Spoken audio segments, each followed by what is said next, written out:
would say the Seahawks win their game. Whoever is the winner of this matchup is in the running for tied in first place.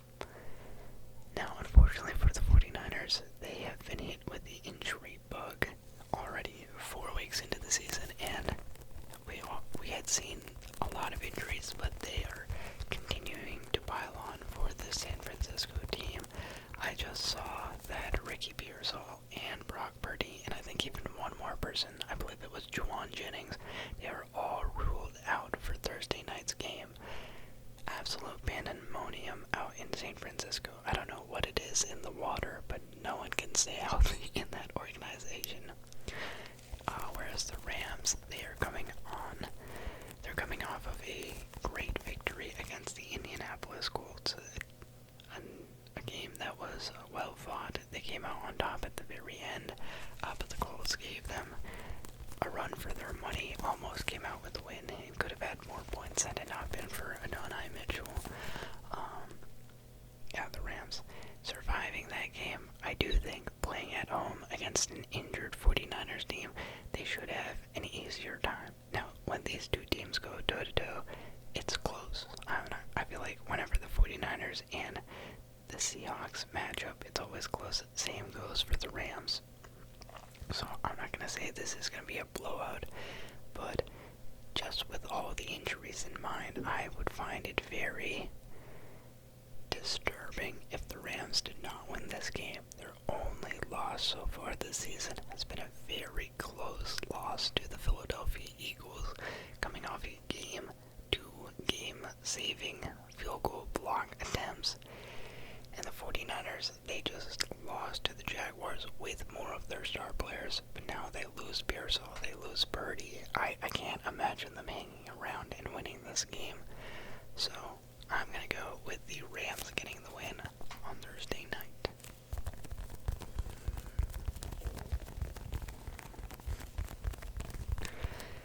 Next up, we have our slate of Sunday games, and on Sunday we're going to be starting off in the early morning once again.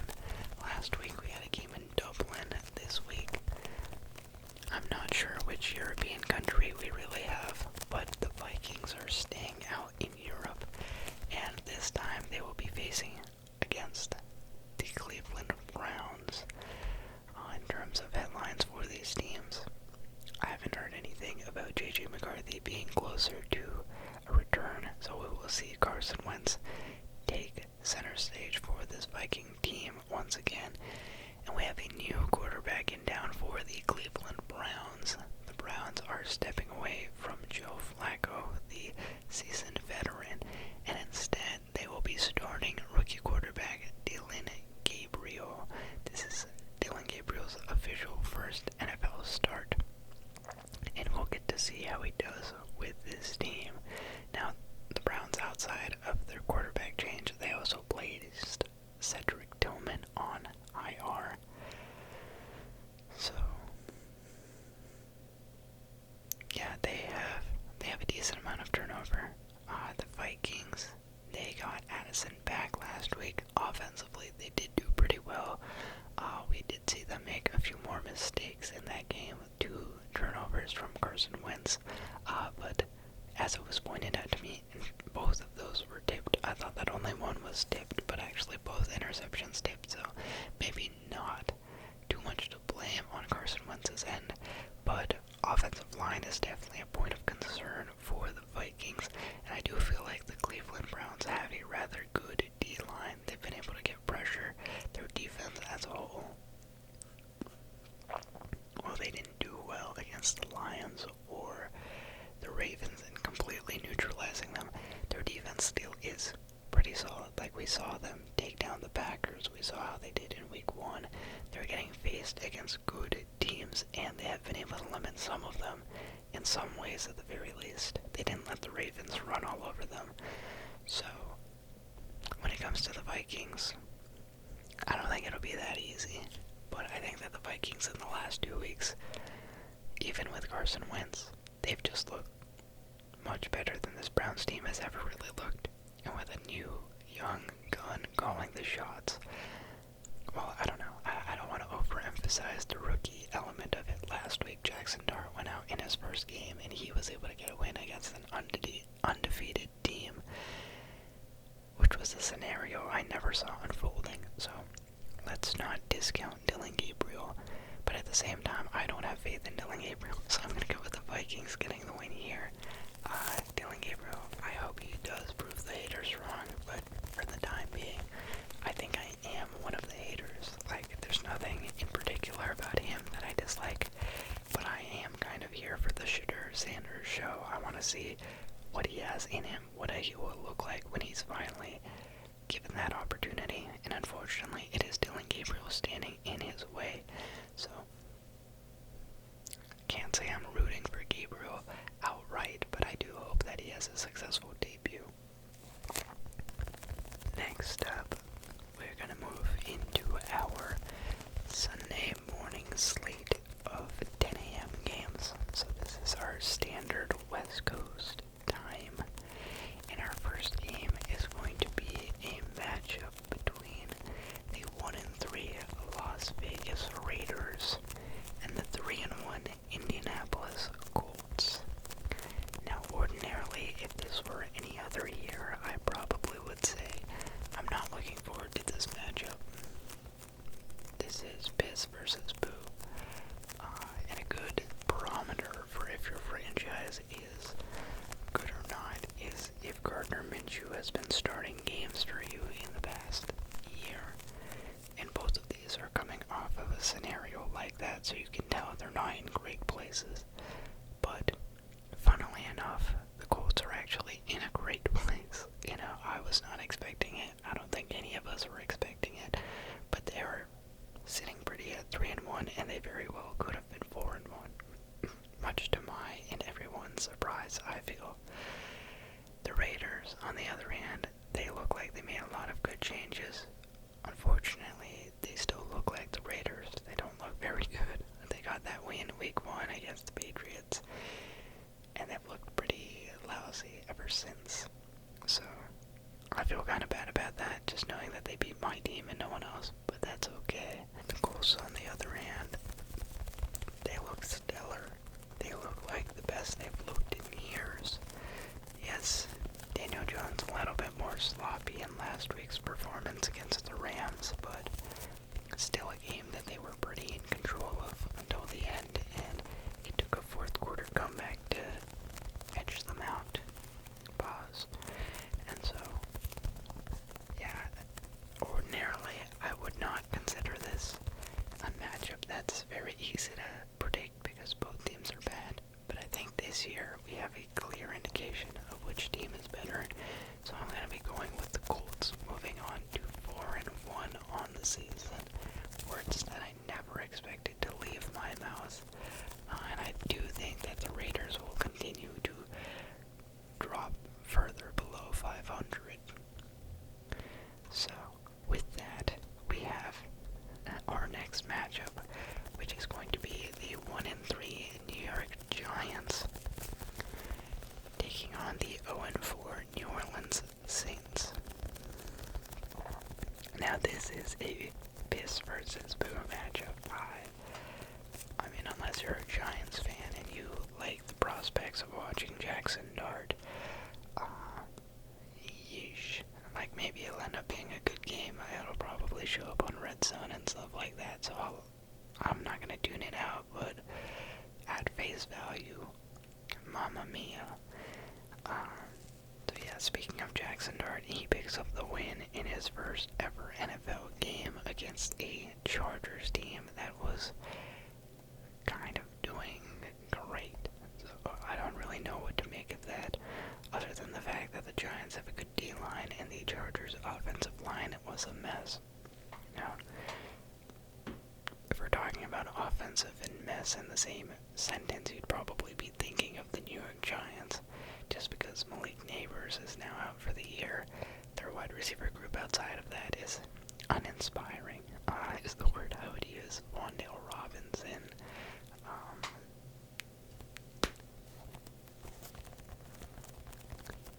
Darius Slayton, and the running back room, I think it's a little bit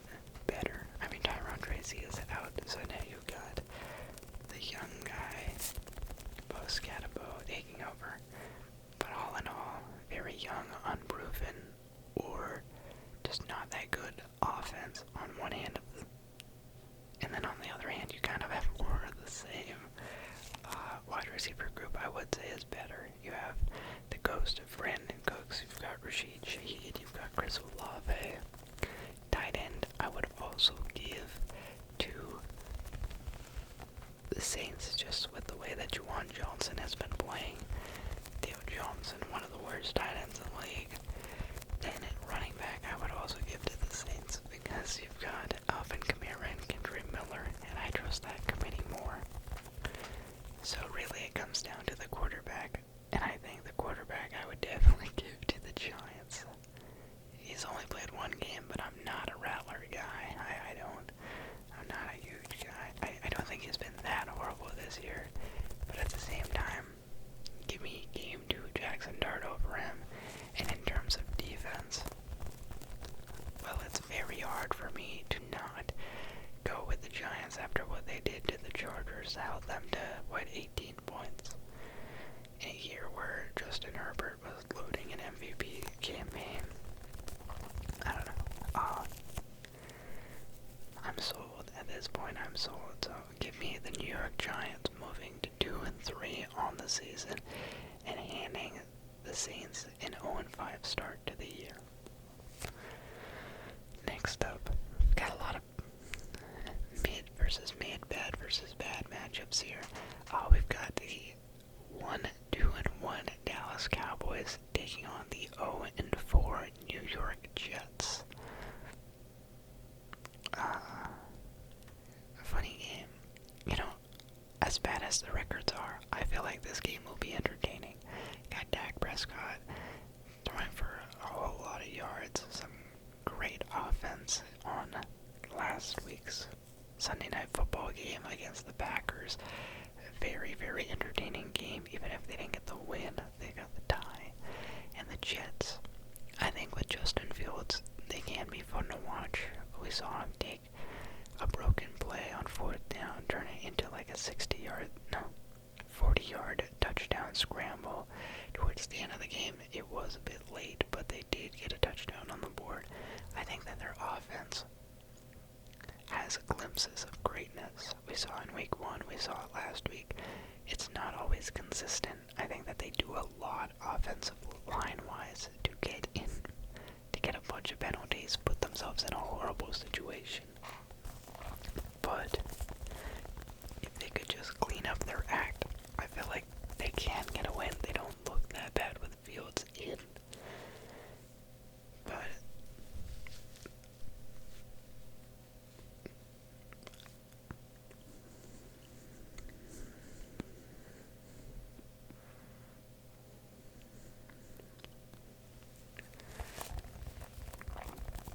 I'm trying to come up with the reasoning.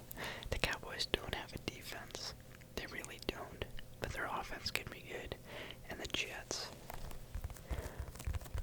defense isn't really doing anything this year either. I'm going to go with the Cowboys, but I think this could be a close game. If the Jets pick up their first win here, I wouldn't be all that surprised. I think it's doable. I think you've played some hard games. I mean, obviously Miami was way easier and you couldn't get it done. So yeah, I don't know. But at the same time, the Cowboys, if you need 40 points, you can go get that on the Cowboys defense. Multiple teams have gone over 35 against them. So that's fully within play.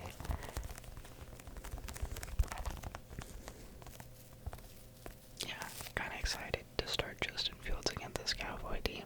But at the end of the day, I do think the Cowboys, they held their ground last week. They have a win so far, even if it's an overtime win over the Giants. Jeez, yeah, this is... That'll be funny. Honestly, I'm rooting for another tie, but I'm going to predict the Cowboys win. Anywho, after that, we have a matchup between the 2-2 Denver Broncos and the 4-0 Philadelphia Eagles.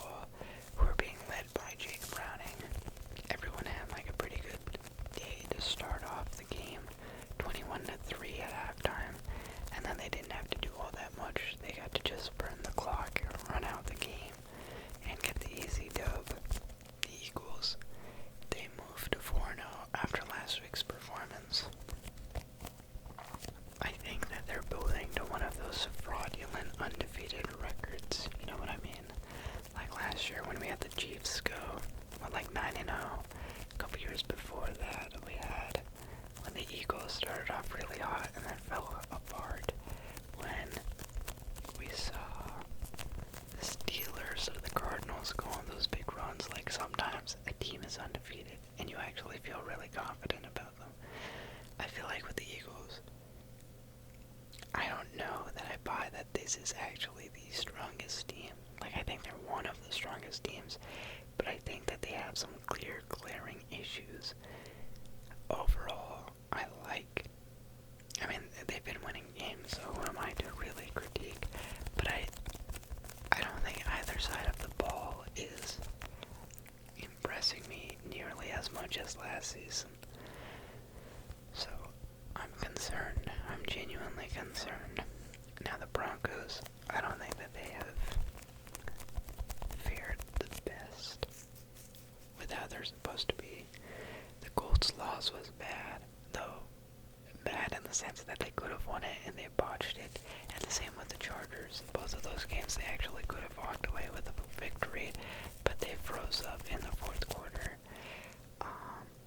And then the wins that they have against the Titans and then against the Bengals. So if they've proven they can beat bad teams, I don't know that they've proven they can beat a good team. So for the time being, I have to go with the Eagles, because the Eagles have at least shown us that they can beat anyone that they're playing.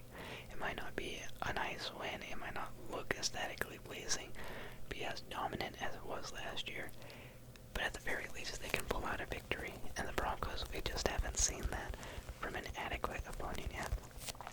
Now, personally, who am I rooting for in this game?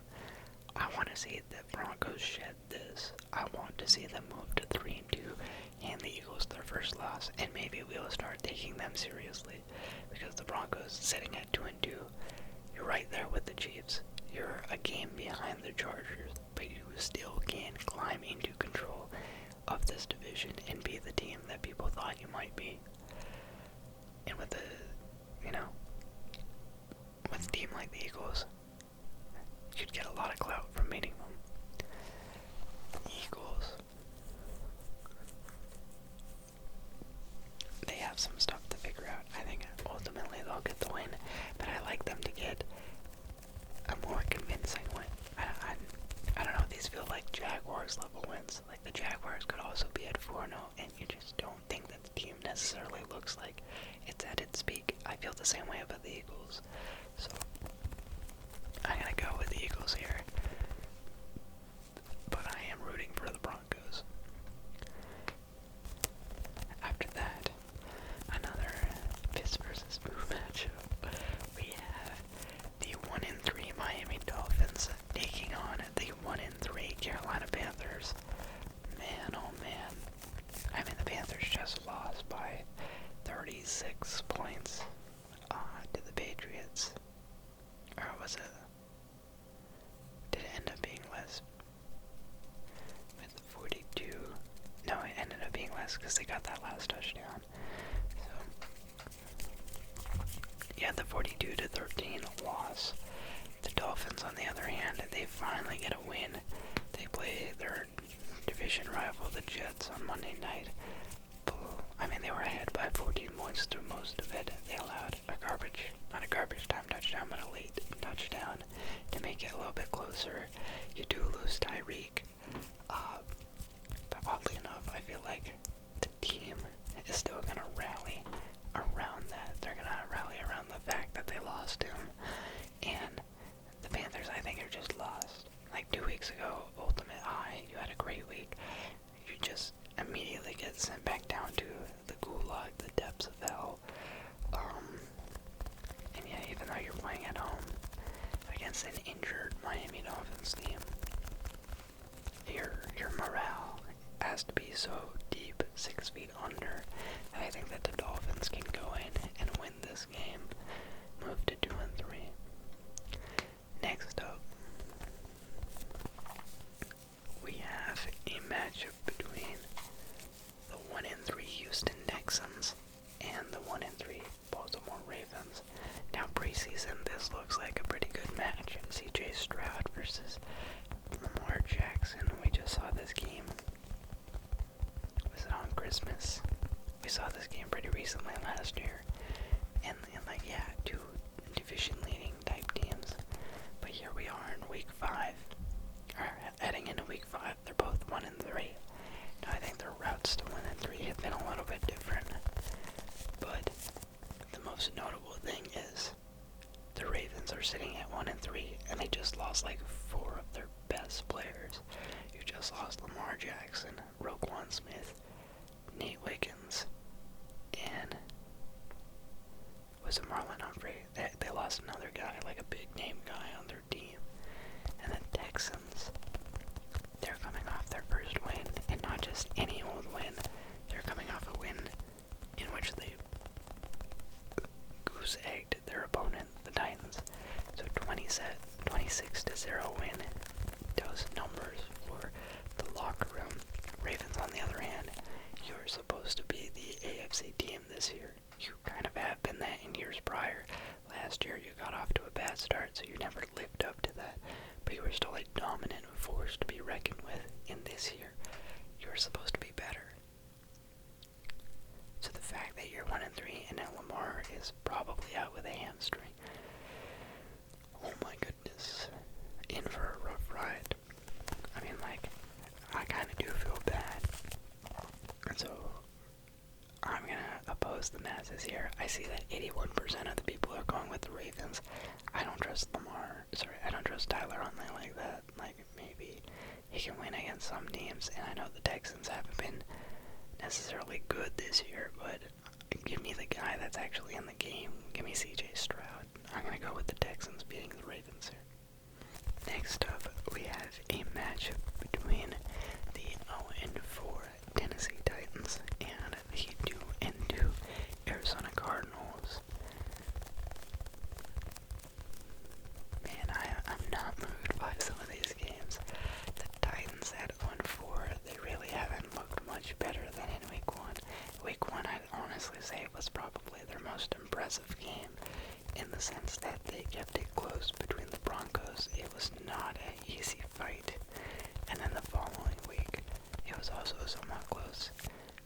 But then it's like they're trending in the wrong direction, which is not what you want. And the Cardinals started off well, then they played two more so real teams and fell off. But I think luckily for the Cardinals, this is not a real team. This is a South team, which means you can win. You can beat the NFC South. You can probably beat the AFC South. So hang tight. You're about to get another win. I'm going to go with the Arizona Cardinals, picking up their 3rd win on the year over you. After that, we have a matchup between the 3-1 Tampa Bay Buccaneers and the 3-1 Seattle Seahawks. This could be a cool game. And I think what intrigues me is the way that the Seattle Seahawks defense has been playing. They have been good in the last 3 weeks. They have been quite good. And the Bucs, offensively last week, a bit sloppy. They had a fumble. They had a interception, and they had a blocked punt. So if they have those kinds of special teams and defensive mistakes, I honestly do think that the Seahawks, they're pretty in this. They could do it. But in this battle of reformed busts, we've got Baker Mayfield versus Sam Darnold. Two guys that really did get kicked to the curb, played for the Panthers, then revived their careers. I prefer Baker Mayfield. Now I know last week they couldn't get it done against the Eagles, but they still came relatively close. And the Seahawks, they almost gave up a lead in the last couple minutes. Obviously they didn't. Both teams almost. Buccaneers almost came back. Seattle almost gave up a lead. But the Buccaneers are a strong fourth quarter team, and the Seahawks really started to fold in the fourth quarter last week. And I just like Baker Mayfield more than I like Sam Darnold. So, with this nonsense argument, I have stated my case. I'm picking the Tampa Bay Buccaneers to win this game. In we move on. Next up, we move into our afternoon, or was that already an afternoon game? Yes, it was. We've done 2 afternoon games. We just have 2 more left. Our first is going to be the Detroit Lions versus the Cincinnati Bengals. No question about it, not a doubt in my mind. I'm going with the Detroit Lions. Jake Browning. Why? Why do you exist? Why are you on the football field? The whole offense just stinks. Absolutely not good, man. Yeah. Please do anything. At least make your games fun to watch. Because 2 straight weeks of you're putting up no points on offense and you're getting railed on defense. The Lions are genuinely going to drop 50 on your head. Like the Vikings, they set a franchise record. The Lions will go for 50, if not 60, against your team. So please do something. Our final afternoon game is going to be a matchup between the 2-2 Washington Commanders and the 3-1 LA Chargers. Now, right now, we have 84% of the population picking the Chargers to beat the Commanders, and I can see why that is. But at the same time, we did just see this Chargers team lose Joe Alt on the offensive line. And with Joe Alt down and Rashawn Slater already out for the year, they kind of have this turnstile offensive line going for them, which means Justin Herbert does not have enough time to throw. He's going to get decked quite a bit, and the Commanders could have Jaden Daniels coming back. Now, last week, I thought that the Commanders would beat the Falcons, and Jaden Daniels didn't actually come back. So now I look like a fool. But if Jaden Daniels is back for this offense, if Terry McLaurin is back for this offense, and let's say they don't play Marshawn Lattimore, they play someone else at corner, I see no reason why they shouldn't win this game. I think that the Chargers, with this offensive line issue, are much more beatable, because if you can lose to the Giants, you can lose to a lot of teams. It's not good. He is sidelined for at least like 3 weeks. The Commanders, they have some bang-up players on defense. Maybe they're not in the prime anymore, but they have some legit playmakers in that defensive unit. So, hear me out. 84% of the people picking the Chargers. I'm finally gonna nail the zigzag when everyone else is zigging. Going with the Commanders winning this game as my upset of the week. Next up, we have Sunday Night Football, and this is an AFC East matchup that I am very excited to watch. It is going to be the 2-2 New England Patriots versus the 4-0 Buffalo Bills. Now, when I say I'm excited, it's more like a nervous and anxiety. I mean, I'm not. It's positive nervousness and anxiety, but at the same time, those feelings do still exist. But I think that the Patriots have been playing very well compared to years prior. I like what their offense can do, and this is obviously a great team that they're matched up against. I think in week 1, we needed a week to get it going, and in the following 3 weeks, we've done pretty well when we're not turning the ball over. So last week, we saw what our peak can be. In the Buffalo Bills, this is a true bar test. You know, this is how you tell if your team is actually good or if you're just clowning on bad teams. And I think that the Buffalo Bills entered this game 4-0. And I think that they probably, most likely, 85% sure, they leave this game 5-0. They are just too good. They look like one of the most complete teams in football. I'm not here to say that we are stealing their crown, but I want to know, how far off are we from them? Because if we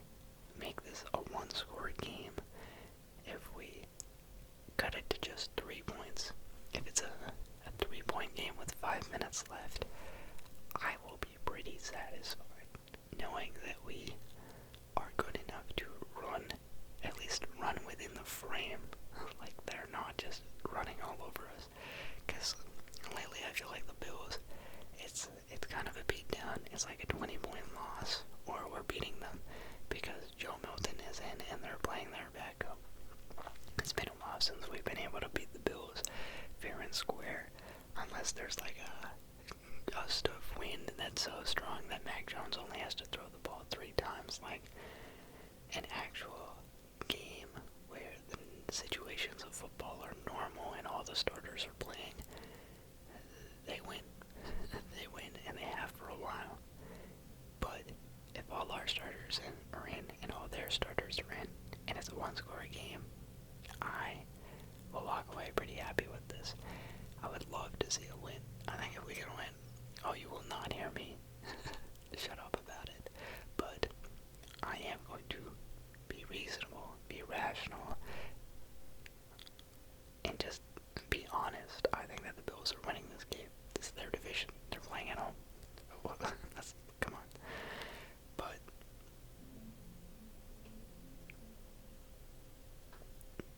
you know, one can hope, one can dream, and I'd love to see it happen.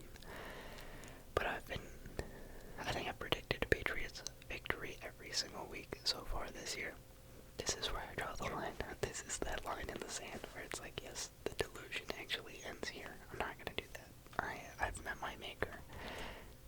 Buffalo Bills, you are still better. Anywho, that brings us to our final game, our final matchup on Monday night.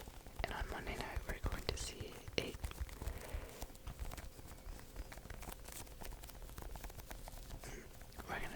battle between the 2-2 Kansas City Chiefs against the 3-1 Jacksonville Jaguars.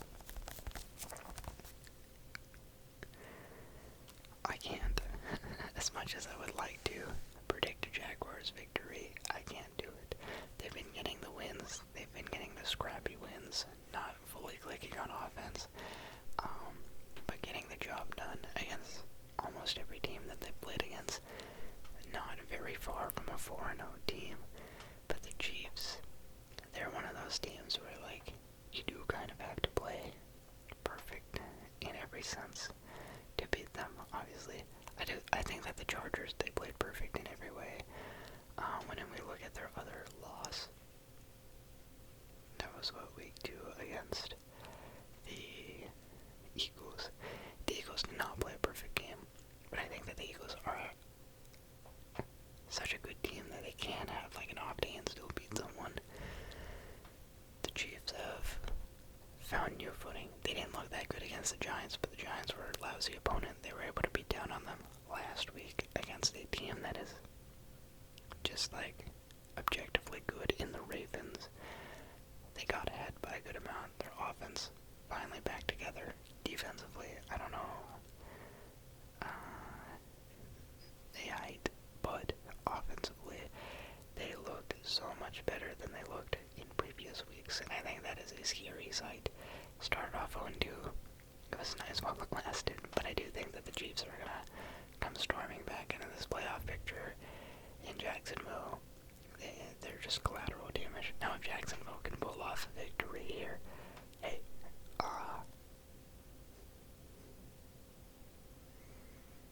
I don't even know what to say. It's just so hard for me to imagine. We'll cross that bridge when we get to it. You'll get huge props. Even though this team has a worse record, I think most of the country is not thinking that you'll win this game. But if you win this game,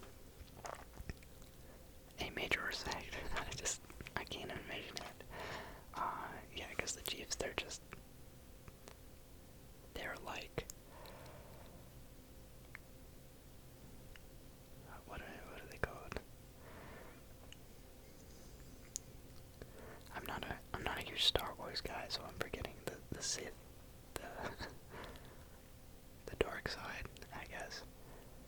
There's a specific word I'm searching for, but they invoke fear in the hearts of many, and they're not even playing my team, but I do worry about what is to come. I feel like it's one of those things again, it's like, oh yeah, the Chiefs, they look lousy, they don't look good, we can count them out, and then they just managed to make their way to the Super Bowl once again. So I feel like we're at that part of the season where they look lousy, they look like trash, and now they look pretty solid. So yeah, watch out, Jaguars. So that brings us to the end of this video. I will recap all of the matchups and results once again for your convenience. We've got the Rams over the Niners on Thursday Night Football. Heading into Sunday early morning, we've got the Vikings over the Browns.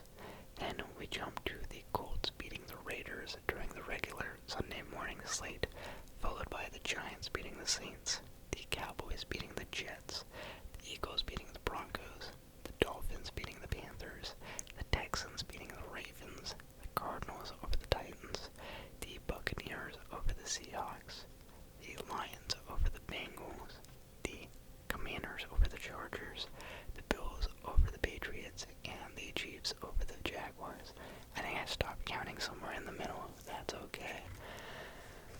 My upset of the week, I will be going with, as I mentioned earlier, Commanders over the Chargers, and my lock of the week.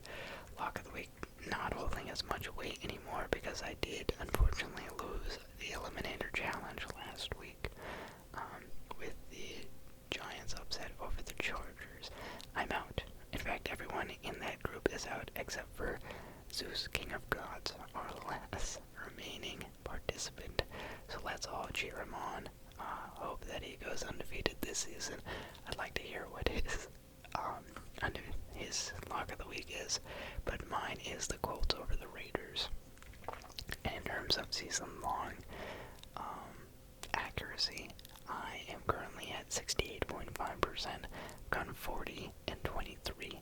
One game missing because of the tie last week. Last week I went 10 and 5, which I'll take. That's pretty solid